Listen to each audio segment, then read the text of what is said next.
Today we're doing a super simple, super cute pumpkin patternscape. I'm starting with round orange shapes on my paper in various sizes, just filling in those gaps. And then when that's done, I added another little orange segment just for some variety and texture. And then when that was completely dry, I splattered it with orange and yellow, dabbed some water on the top, and then used a paper towel to soak some of that up. Then I dried it with my heat gun, and then I added a stem. You're going to extend it down into the pumpkin, so it's not going to meet the top perfectly. It's going to extend down in a little bit, which is going to help give our pumpkins a three-dimensional effect.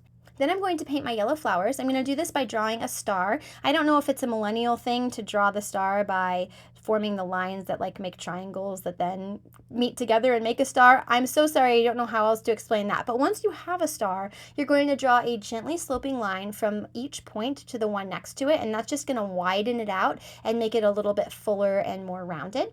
And then I'm going to do some leaves, and I'm going to do my leaves by drawing two little ovals that sort of angle towards one another and gently meet at the bottom, and then a larger one that extends beyond them in the center. It's just going to be kind of a rounded leaf. We'll add some final details with a pen later. I'm doing most of these around my pumpkins. They're going to be attached to the pumpkins, but I also did a couple just in the center of the page for decoration. Then I'm adding the marks with my pen, and this is really going to pull it together. I'm using an 03 micron pen, and for the flowers, I'm doing a circle in the center and then pointed leaves on each point of the star. And then I'm going to trace my stems that I have here for my pumpkins. This one, I'm just simply tracing what's there.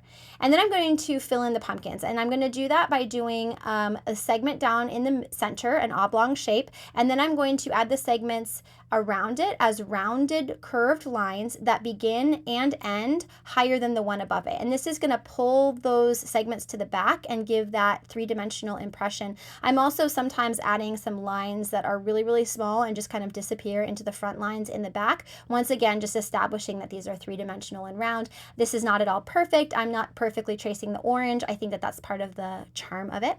Then I'm tracing the green that I have, except I am making it more angular. I'm making those leaves pointy with my pen, and then when I was done tracing that, I also added a little line down each leaf segment to really establish that they were leaves.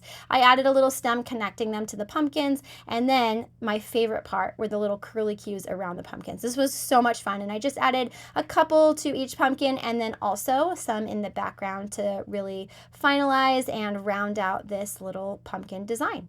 It was a lot of fun to paint. It's making me feel all seasonal and festive, even though here in Arizona it was like 95 degrees today and my kids played in a splash pad. We're still doing our best to feel the fall vibes and really enjoy this season. Thanks for watching. Bye!